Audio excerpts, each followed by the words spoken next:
nadšenec, začiatočník či profesionál? Na Smartwear.sk nájdeš drony, akčné kamery a e-boardy. Tvoje dokonalé spojenie s technológiami. Smartwear.sk.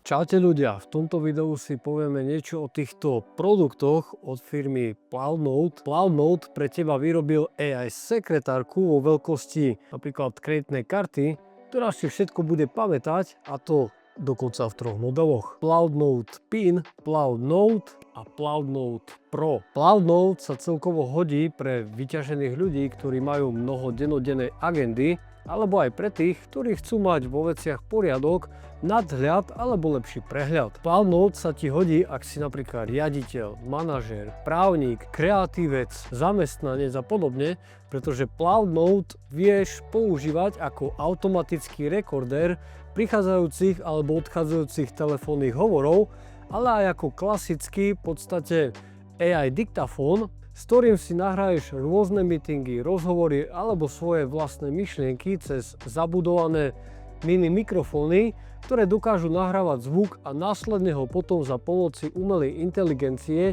vie prepísať do textovej podoby. Prepísaný text si potom vieš sumarizovať podľa 10 000 plus rôznych templateov, z ktorých vie vygenerovať dokonca aj mindmapy. No ak je potreba ušetriť prepisový čas, tak PloudNote vie inteligentne identifikovať a aj odstrániť všetky neefektívne časti nahrávky, pričom to používa najaktuálnejšie AI modely. Momentálne pri natáčaní tohto videa sú to ChatGPT 5.1, Gemini 3, Claude 4 a podobne, do ktorých si môžeš v mobilnej appke vkladať okrem zvuku, textu aj obrázky, ktoré AI vie spracovať podľa tvojich požiadaviek. No a to znamená, že v konverzácii dokáže rozpoznať všetko, na čo sa opýtaš, a dokonca vie rozpoznať aj všetky zúčastnené osoby konverzácie.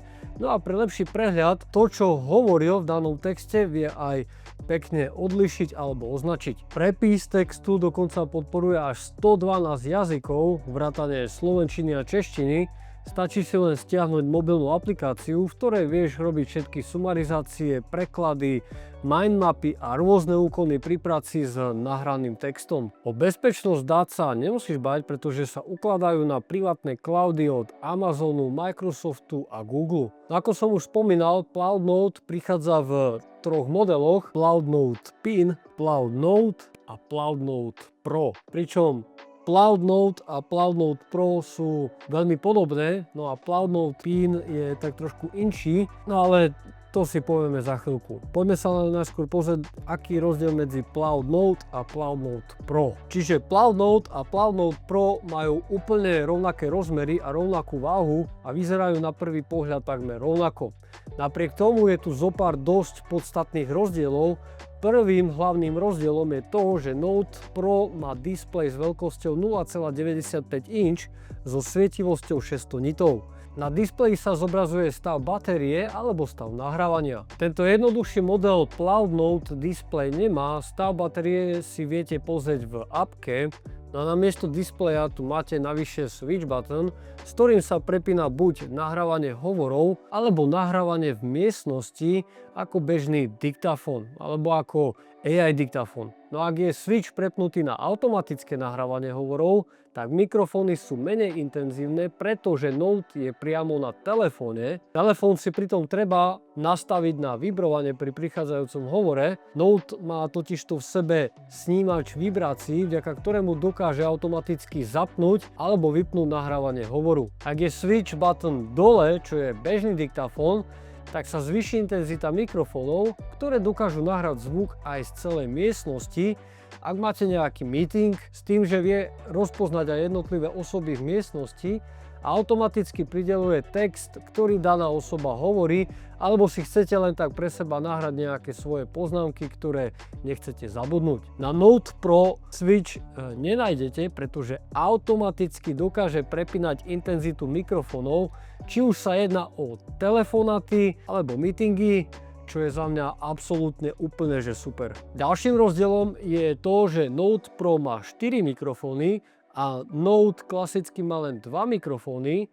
Na Note Pro je dokonca aj vylepšená kvalita nahrávaného zvuku a taktiež aj redukcia šumu. Note Pro má aj väčšiu batériu, tam je 500 mAh, pri Note klasickom je len 400 mAh batéria, vďaka čomu môže Note Pro nahrávať až 50 hodín versus klasický Note dokáže nahrávať iba 30 hodín. Cloud Note Pro má aj Enhanced Mode, s ktorým dokáže nahrávať nepretržite až 30 hodín kryštálovo čistý zvuk do vzdialenosti 16,4 feet, čo je nejakých 5 metrov, alebo to má ešte aj druhý Endurance Mode, s ktorým dokáže Cloud Note Pro nahrávať až 50 hodín nepretržitého záznamu, čiže s dlhšou výdržou, ale s menšou senzitivitou mikrofónov, a to už len do 9,8 feet, čo je v prepočte 3 metre. Cloud Note Pro má neporovnateľne až mnohonásobne rýchlejšiu Wi-Fi, tým pádom dokáže posielať rýchlejšie súbory, pretože pri Cloud Note Pro je Wi-Fi na 5 GHz a pri Note klasickom je Wi-Fi na 2,4 GHz. No a Cloud Note Pro má dokonca aj lepší Bluetooth 5,4 versus Bluetooth 5,2. Všetky tri cloudy majú aj highlight feature, ktorú využiješ počas meetingov. Ak napríklad niekto povie nejakú dôležitú vec, tak vieš tlačiť tlačítko, ktoré vytvorí highlight, no a v appke sa k tomu dostaneš bez toho, aby si zložito hľadal v konverzácii, kde sa pasáž nachádza. Takže ľudkovia, toto boli rozdiely medzi Cloud Note a Cloud Note Pro. Čo sa týka Cloud Note pinu, tak ten má úplne iný dizajn, ako má Cloud Note alebo Cloud Note Pro, pretože pin má úplne iné prevedenie a rozmery, no a nie je určený pre automatické nahrávanie telefónnych hovorov, ako to je pri Cloud Note a Cloud Note Pro. Je to skôr záznamník zvuku alebo AI diktafón, ktorý môže zobrať kamkoľvek so sebou do terénu, s ktorým si vieš rovnako sumarizovať cez AI celý prevedený text zo zvukovej nahrávky. Jednoducho ho pripneš niekde na tričko, bundu či tašku a dokáže nahrávať až 20 hodín. Je to síce slabšie ako pri Cloud Note alebo Cloud Note Pro modeli, ale niekomu môže vyhovovať viac takéto prevedenie. PIN je za mňa ideálny na vlogy, rýchle poznámky pre športovcov, napríklad pri chôdzi alebo pri behu, alebo situácie, kde so sebou neberiete mobilný telefón. Cloud Note alebo Cloud Note Pro jednoducho sunieš do tohto MagSafe kompatibilného púzdra, hodíš na chrbát svojho telefónu a máš ho vždy po ruke ako AI diktafón alebo automatický záznamník telefónnych hovorov. Čo sa týka predplatného, tak tu sú 3 rôzne predplatné.